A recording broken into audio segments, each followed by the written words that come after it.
Good morning student. बेटा आज हम समसूत्री विभाजन का जो विभिन्न अवस्थाएं हैं, कल के वीडियो में हमने चार्ट्स पढ़े थे, उन्हीं चार्ट को आज हम डिस्क्राइब करेंगे। तो बेटा कल हमने सबसे पहले बात करी थी अंतरावस्था की। तो कोशिका विभाजन की सबसे पहली अवस्था होती है अंतरावस्था, और आपको बताया था कि कोशिका सबसे ज़्यादा उसी अवस्था में पाई जाती है। क्यों? क्योंकि सबसे पहले कोशिका क्या करेगी? विभाजन के लिए तैयारियां करती है। तो चूंकि ये सबसे बड़ी अवस्था होती है, इसलिए होवार्ड एंड पेल्क ने इसको 3 कालों में डिवाइड किया था। कौन कौन से? जीवन काल, एस काल और G2 काल।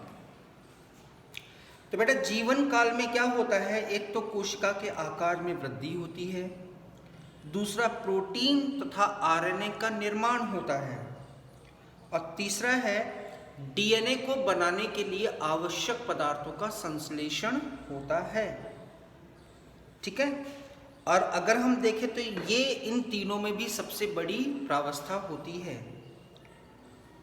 और दूसरा है एस काल। तो बेटा एस काल में केवल और केवल डीएनए की मात्रा बढ़ती है पुनरावृत्ति या प्रतिकृति के कारण।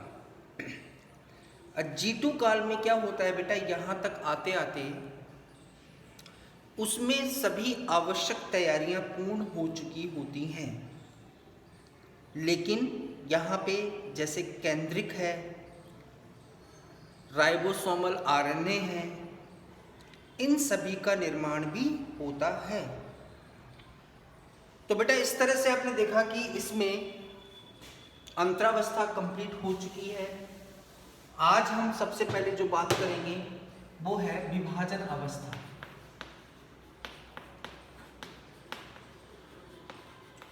और बेटा विभाजन अवस्था को हम बोलते हैं यहां पे एम फेज भी बोलते हैं। M phase. तो बेटा एम फेज में क्या होता है वो देखिए। अब आप लोग देखिए एम फेज में हमने क्या किया है कि ये भी 1 घंटे की अवस्था होती है उदाहरण के तौर पे। तो इसमें भी क्या होता है कि अगर हम देखें, सबसे पहले होता है बेटा केंद्रक का विभाजन।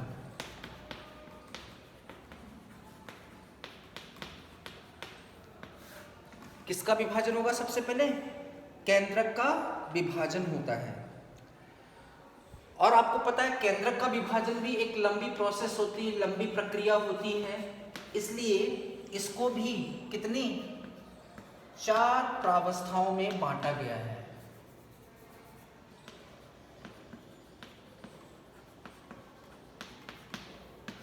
अब बेटा कौन कौन सी 4 प्रावस्थाएं होती हैं? तो पहली प्रावस्था है प्रोफेज।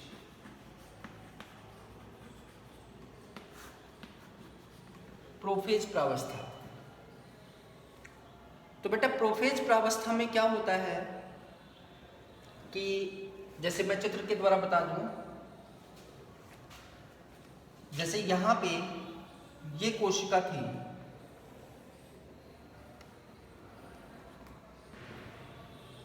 ये केंद्रक झिल्ली, ये कोशिका द्रव,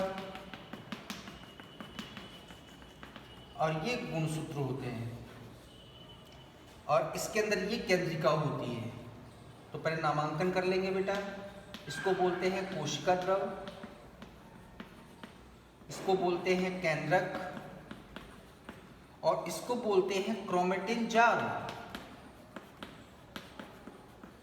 गुणसूत्र होते हैं बेटा, वो किसकी तरह होते हैं? पतले धागे के नुमा होते हैं, जाल के रूप में होते हैं, जिसे कहते हैं क्रोमेटिन जाल, और इसमें कहते हैं केंद्रिका।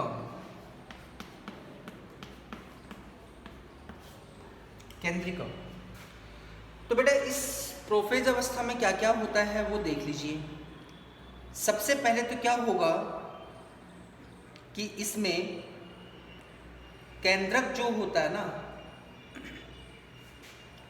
एक तो इसमें क्या होगा कि बेटा केंद्रिका और केंद्रक झिल्ली दोनों विलुप्त हो जाते हैं। पहला क्या? केंद्रिका व केंद्रक झिल्ली, ये गायब हो जाते हैं। पहला पॉइंट। अब बचेगा क्या इसमें? क्रोमेटिन जाल, ठीक है ना। अब बेटा क्रोमेटिन जाल जो होता है ना, ये क्रोमेटिन जाल है वो संघनित होना स्टार्ट होता है, मतलब सिकुड़ता है। जैसे ये धागा है इस तरह से, तो ये इधर से सिकुड़ेगा, ये इधर से सिकुड़ेगा। तो सिकुड़ने से क्या होते हैं कि जो क्रोमेटिन जाल था ना, ये बेटा बदल जाते हैं किसमें? गुणसूत्र में। मतलब ये जाल बदल जाएगा ऐसे, छोटे हो जाते हैं, ठीक है ना। और ये साथ साथ में क्या होगा बेटा, इसके यहां पर होगा सेंट्रोमियर। क्या होता है? सेंट्रोमियर। तो सेंट्रोमियर जो होता है ना, या सेंट्रोसोम, सॉरी, तारक का है, जिसको कहते हैं हम बेटा सेंट्रोसोम, ये टूट जाएगा तो दो टुकड़ों में बदल जाता है। कैसे? देखिए, इसमें इस तरह की रचना बन जाएगी। जैसे तारकाय है, विभाजित हो जाएगा और क्या होगा? दो टुकड़ों में बदल जाता है, जिसको कहते हैं सेंट्रियोल। क्या कहेंगे इसको हम? सेंट्रियोल। और ये सेंट्रियोल एक तो यहां पर आ जाएगा और एक यहां पर आ जाएगा, जिसको हम क्या बोलते हैं? सेंट्रियोल, ठीक है।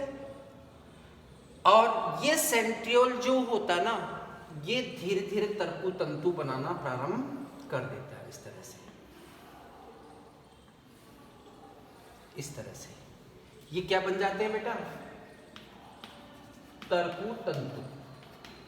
तंतु का मतलब होता है धागे, और तरकु का मतलब होता है जो बीच में तो फूले हुए हों और ऊपर नीचे कैसे हों? पतले होते हों। इसको हम बोलते हैं तरकु रूप, स्पिंडल फाइबर्स कहते हैं। और जो गुणसूत्र होते हैं ना, जैसे गुणसूत्र अपनी कोशिकाओं में कितने होते हैं? 46। तो 46 के 46 गुणसूत्र जो होंगे ना, वो ऐसे, ऐसे और ऐसे, ऊपर नीचे और इसमें व्यवस्थित हो जाते हैं। ये बेटा जो गुणसूत्र होते हैं ना, वो चतुष्क के रूप में होते हैं। जैसे चतुष्क का मतलब होता है बेटा, यहाँ पे ये गुणसूत्र होता है, ये प्रतिकृति के द्वारा डबल हो जाता है यहाँ पे इस तरह से। इसको बोलते हैं चतुष्क गुणसूत्र। क्या कहेंगे इसको हम?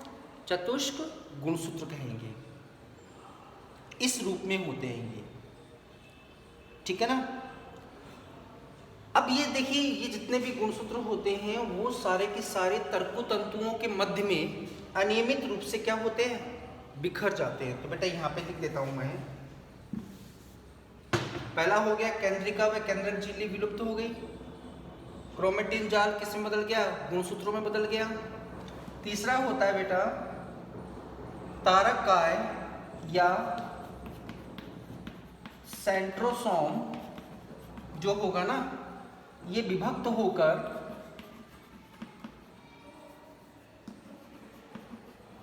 किसमें? दो सेंट्रियोल में बदल जाता है। अब ये जो सेंट्रियोल होगा क्या करेगा? वो दोनों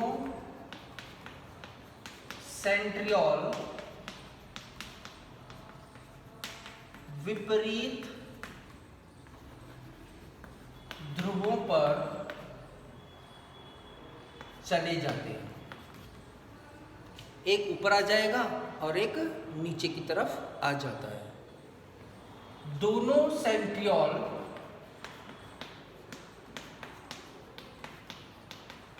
तरकु तंतु का निर्माण करते हैं।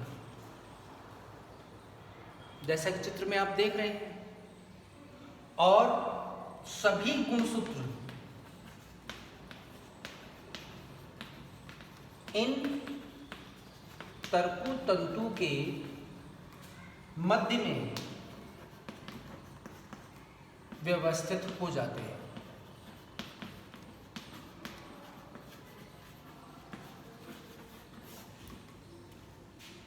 मध्य में व्यवस्थित हो जाते हैं। तो इतना काम किस में होता है? प्रोफेज में होता है।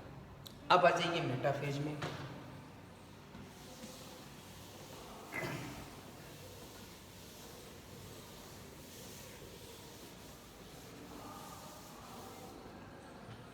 तो बेटा मेटाफेज में क्या होता है?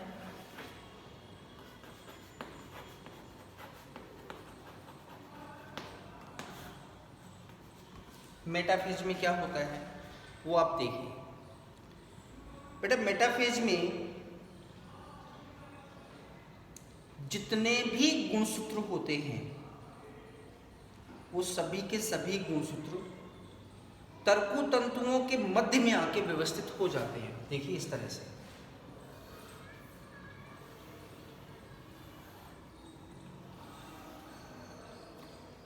जैसे तारक केंद्र, जिसको हम सेंट्रियोल कहते हैं,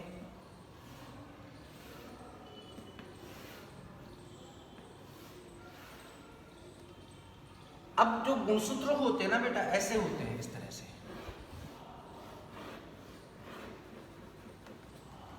इसे कहते हैं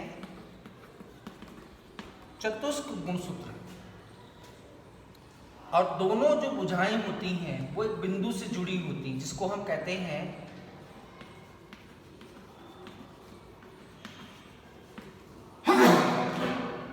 गुणसूत्र बिंदु, या इसी को कहते हैं हम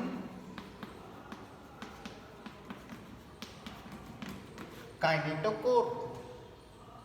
ये बेटा जो गुणसूत्र होता है ना बिंदु, ये यहां पर आकर व्यवस्थित हो जाता है इस तरह से, इस तरह से।